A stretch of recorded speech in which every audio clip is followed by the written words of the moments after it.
Hey everybody! Today Rahdo runs through his top 10 roll and write games.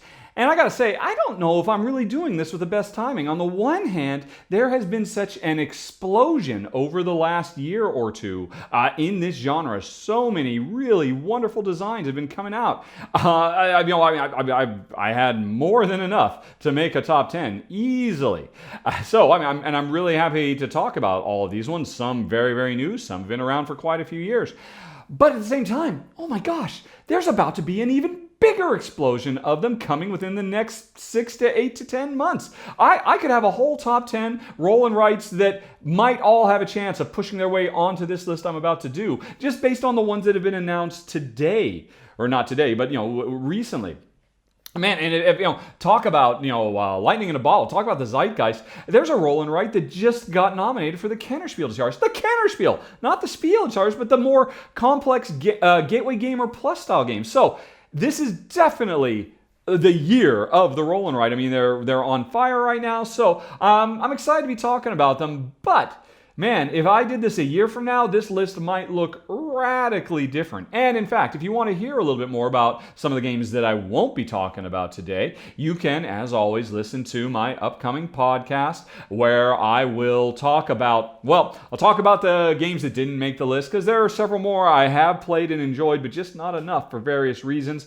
I will also talk about an explosion of games. There is such a wide variety of roll and write style games for print and players, which is to say people who don't mind burning a little bit of their printer ink and doing a little bit of scissor craft to make fully functional, wonderfully well-designed games on their own. There are so many brilliantly designed print and play roll and writes out there that's nothing stopping you right now from just printing them out. Normally, you just need to print out a piece of paper and then you need some dice to roll. I'll talk about that phenomenon and some of the really great examples there. And I'll probably talk a bit about the ones that are coming that I'm really excited about as well. But again, I'll deal with all of that in the podcast. For now, I'm just going to be talking about my 10 favorites. And I do have one caveat I need to throw out here. I am not going to have any of my top 10 be abstract games. So like Quinto or Nokmal or Ganz schön clever, the aforementioned Kennerspiel nominee that is out there.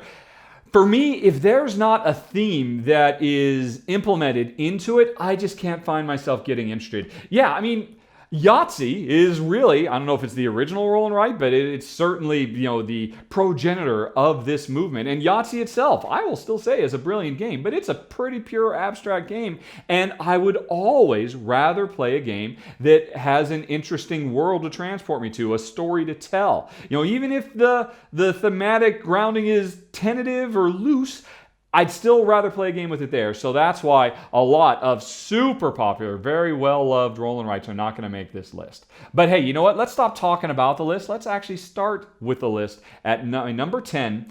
And this is actually a tie. It's Expedition Sumatra Dadu Dadu or Los Incognitos. These two games are basically the same. It's just they come in a different form factor with a different theme. I have to admit I prefer Expedition Sumatra Dadu Dadu. But man, that's impossible to get. There are only like 200 or 300 copies of that ever produced. I'm so happy that I've got one. Los Incognitos was a reprint of the game that came out a few years later. And while it's well out of print too, it's easier to find used copies of it on Board Game Geek if you're looking for it. Either way, the thing I like about both of these, there's a couple of things that make this unique and stand out from the majority of roll and writes on the market. One is it's a shared board. Everybody doesn't have their own little private board that they're rolling on. Everybody's working in the same space. That's a big deal. That's a rarity. I'm not saying there aren't other games that do that, but it kind of bucks the norm established by Yahtzee, where, okay, hey, it's my turn now. I'm going to take these dice. I'm going to see what I can do, and then I'm going to write down what the end results are. That's the norm. The majority of the games on this list are like that. But the fact that either one of these games is one where you're using the dice, and with a cool... It's a similar version of Yahtzee, but slightly different the way you bank your dice than the way it's normally done in these sorts of games. But anyway, you're using your dice to move around an environment, and in Sumatra Dadu Dadu, basically you're on a safari trying to take pictures of wild animals. In Los Incognitos, you're a time traveler from the future trying to capture wayward aliens who are disrupting the timeline. Either way, it means you're using the dice to move around the environment, get the resources you need to catch the things you're going for, or take pictures of them. And that is the other thing that really makes this special, that really makes me appreciate either one of these games. Normally, again, going back to Yahtzee, roll and write style games are all about, well, they're really ledgers. Roll the dice, do stuff, manipulate them, whatever it's going to be. Now, keep track of what you've done. And again, the majority of the games I'm about to talk about that have that feature where there's no agency. There's no, hey, here I am in the world, here's what I'm doing. But both of these games do that, and I find that very, very intriguing. They're not the only ones to do it. In fact, my number 9 does it as well. But those are the reasons that Sumatra Dadu Dadu and Los Incognitos made my list. But let's move on now to number 9, Cosmic Run Rapid Fire, which is the sequel to the very, very sharp dice push your luck game, Cosmic Run, but that game had boards, and it had pieces you moved around on boards. I am so enamored of Rapid Fire because, again, this is a game where the dice I'm using determine how I, as a character in the world, am going to maneuver through this maze. In this case, it's a asteroid field, effectively, that I'm trying to pilot my ship through to get to a planet so I can score lots of points. It's sharp, it's fun, it's fast, and I especially appreciate the fact that, you have a lot of uses for the dice. Like I said, maneuvering or recruiting or doing various things, or getting, there's a tech tree that lets you level up to be able to get better stuff. But still, at its core, I particularly love, the grid you're moving on and the way you just draw little lines. It reminds me a lot. I don't know, did anybody else in their childhood play Space Wars? Not the old arcade game. It's what we called it where I grew up, where you just take a piece of paper, you write X's and O's, and you do a Star Wars style space battle where you just go tick, tick, tick, tick, and draw little lines to say how your ships move around, and then you shoot by flicking the pencil at each other. Man, I used to spend so many hours playing games like that, and Cosmic Run Rapid Fire kind of gives me a nice little nostalgia rush, reminds me of that. At least the moving part, not the shooting part. Anyway, it's very sharp. It's from designer Steve Finn, the king of the filler, I've often been known to call him, and I think this is a really fun little roll and write. Number 9, Cosmic Run Rapid Fire. Now, number 8, Octo Dice. Now, I don't know why this is called Octo Dice instead of Aqua Dice, because this is the roll and write dice distillation of Stephen Feld's big, heavy Euro Aquasphere. This basically takes the core central conceit of Aquasphere, where players are trying to manage a 2-person scientific team at the bottom of the ocean doing research. In Aquasphere, you did that with 2 fundamentally different gameplay systems that had to meld. You were playing 2 games at the same time, basically. And I thought that was brilliant. I absolutely loved it.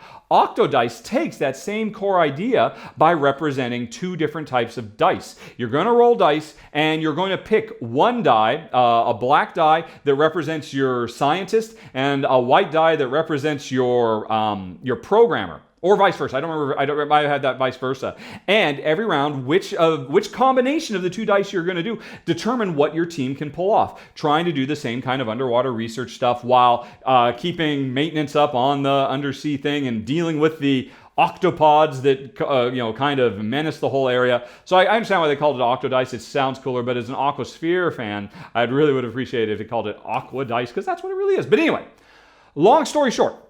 This, even though it's a simplification, it's a continuation, it's a sequel to Aquasphere, Stefan Feld did not work on it. Another designer, Christophe Toussaint, basically, I don't know the story behind this, but he has done an absolutely brilliant job taking the big, boisterous, huge, heavy Aquasphere and bringing it all down into a tight little package. It's just a blast to play, featuring really nice replayability, because every time you play, you're going to have different tech trees you can advance through, and the way the dice work, there's a lot of really clever stuff, and so it makes me very, very happy to put in my number 8 slot Octo Dice. I almost did it myself. Anyway, but let's go on to number 7, another big game that has been distilled down into a little roll and write, La Granja no Siesta.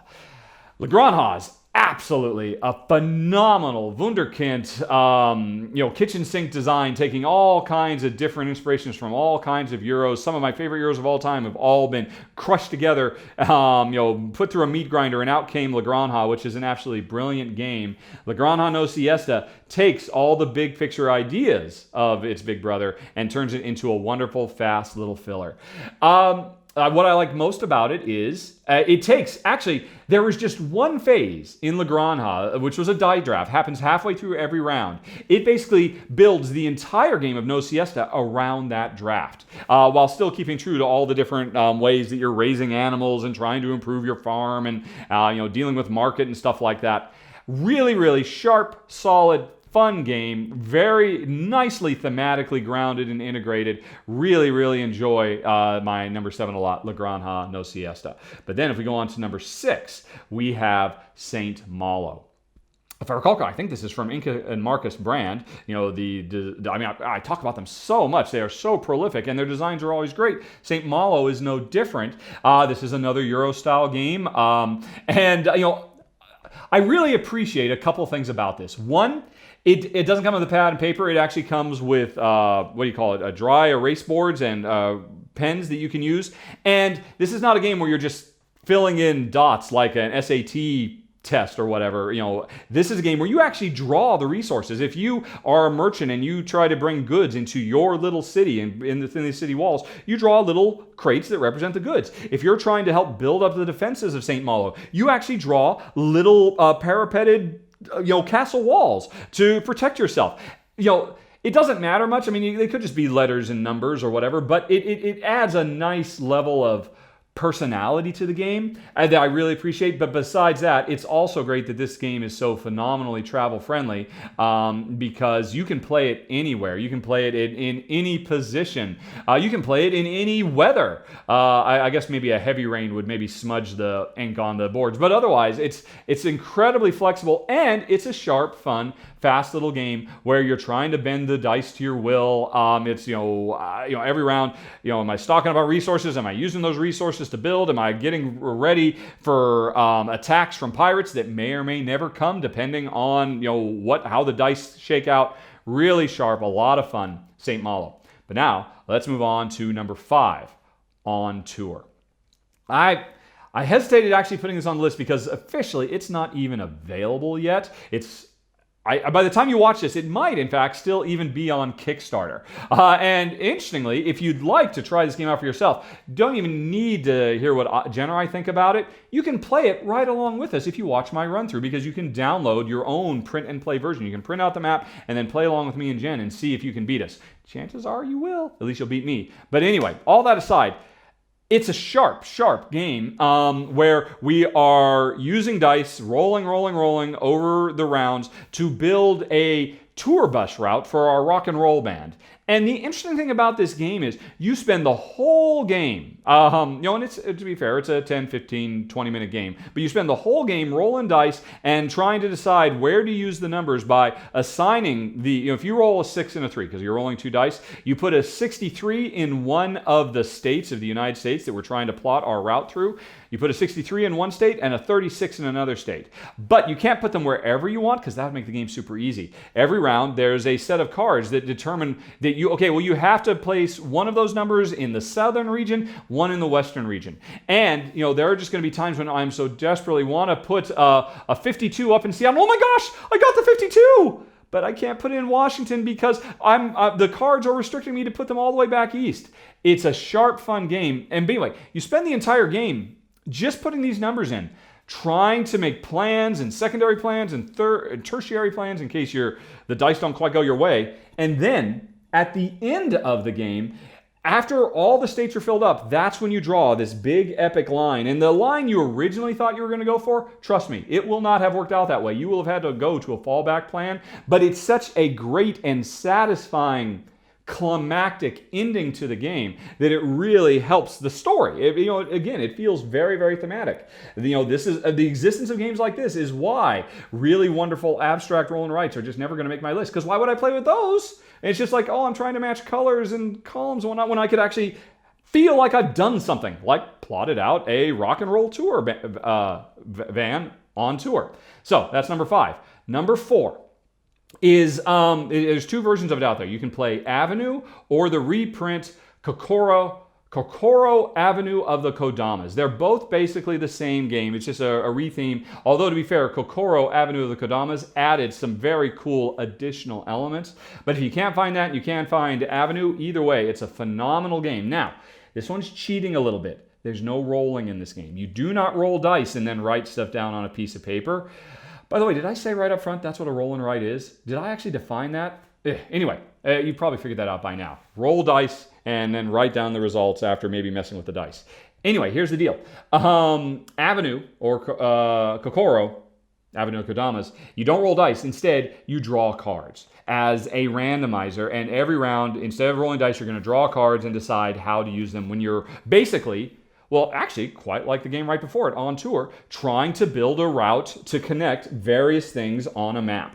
And hoping over the course of the game that you will be able to pull off the routes that you envisioned right from the get-go if the dice will go your way. These are both 2 different ways to skin the same cat. They both work so radically differently. Actually, I kind of wonder. I mean, I can see, I guess, why they went with a deck of cards instead of dice, because dice are 100% unpredictable, whereas decks of cards, you know what, after all the A's have gone out of the deck, there aren't going to be any more, and you can make a more informed decision.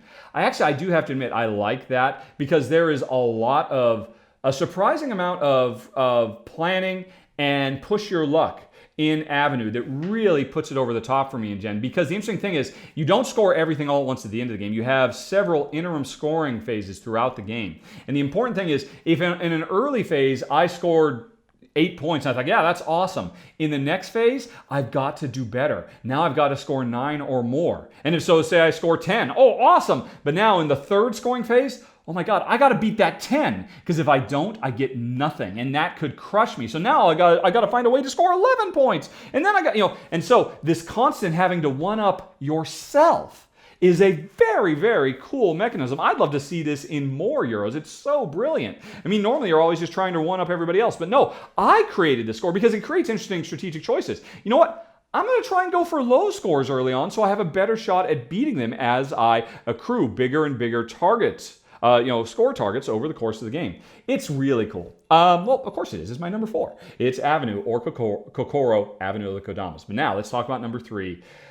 I don't know if this should be number 3. I don't know how much of this is nostalgia, but Roll Through the Ages is still an absolutely brilliant game. I did a run through for it finally not too many months ago, and I was reminded just how brilliantly simple and elegant and fun this roll and write from Matt Leacock, the designer of Pandemic, is. This is a little civilization in a box a game as you're playing through eras, rolling the dice, re-rolling them, trying to get the resources to feed your people and build epic monuments and chase after technologies that will help you control the dice or protect you from events and whatnot.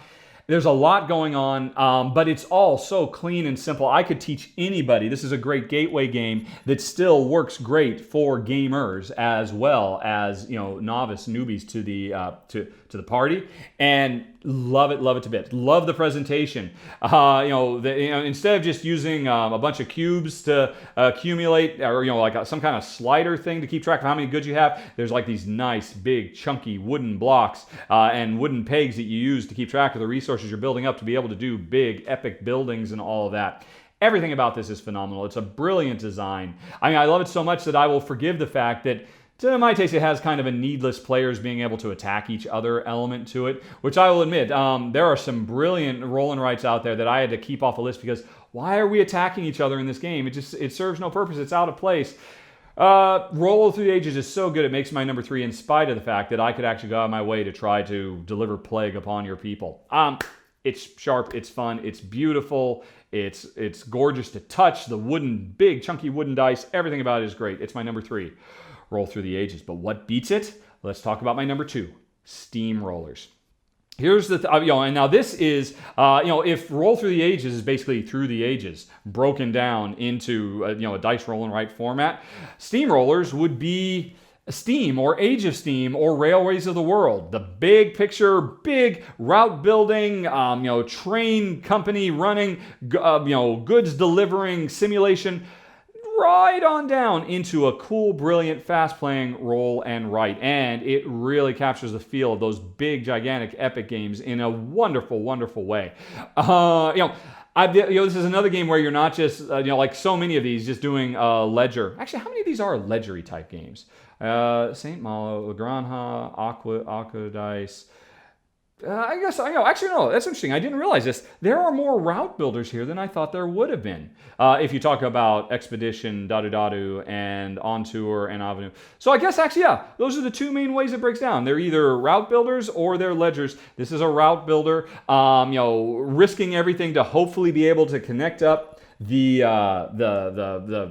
cities that you want to be able to deliver what it is you're going for. But I think what I love about this one, of all the games I'm talking about today, this is the heaviest. This one has more going on in its simulation than any other one. Because roll and writes are generally known for being very light affairs. Don't get me wrong, Steamrollers is definitely a lightweight affair compared to an Agricola or a Trajan or something like that. But it's definitely got more to it, more meat on the bones, and that's, I think, more than anything else, why it rates so high. Plus, I love the fact that there's tons of replayability with different special powers that will be available to players every time, different mountain ranges that will, slow us down every time. It's absolutely great, but still, there's one more that beats it. A lot of people probably knew before I even started what it would be, and I don't want to disappoint you. Let's be predictable. My number one, Castles of Burgundy, the dice game. From the same designer as Octo Dice, by the way. He did such a great job of turning Aquasphere into a dice game that they approached him and said, I'm guessing, I don't know, I have no background information, but I'm assuming they said, hey, do the same thing to Burgundy. And he did. Christophe Toussaint. Oh man, Castle of Burgundy is in my top 10 favorite games of all time. It's my number one best Stefan Feld game of all time. So, it's no surprise that I'm actually going to love any kind of reskinning, reflavoring of it, but this works so well. It actually borrows some of the ideas of that he implemented in Octo Dice and reapplies them to the Burgundy formula, and it is just about perfect. It is about flawless in its execution. The amount of tension that comes as you make a plan and you build towards it. The early plans you make are based on the early dice you get, but then once you're locked into that, you need to get the right dice to be able to pull off the right stuff. And considering some people consider Castles of Burgundy to be a dice game at its heart. It's not. It's a drafting game that features dice. But anyway, considering dice was such a strong element of the original, I so appreciate how they took the single most important element that makes Castles of Burgundy such a solid classic of dice gameplay, the workers. That if you ever have a round where, oh my God, I can make nothing out of these dice. This is horrible. This is useless. Whenever that happens, hey, no problem. Use those dice to get a worker that will let you change dice on future rounds. More games should do this. Very, very few dice games do. They instead say, "Oh, you didn't get what you wanted. Well, and you can't manipulate the dice. You can't.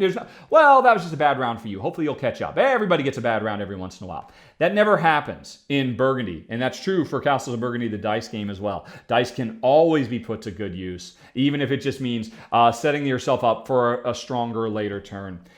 And that's it, folks. That's 10. But I could have talked about 30 or 40 here today, and I will talk about more in the upcoming podcast. But I am going to sign off right now and say thanks very much for watching, everybody. Have a very, very nice day. Talk to you later. So long. Bye-bye.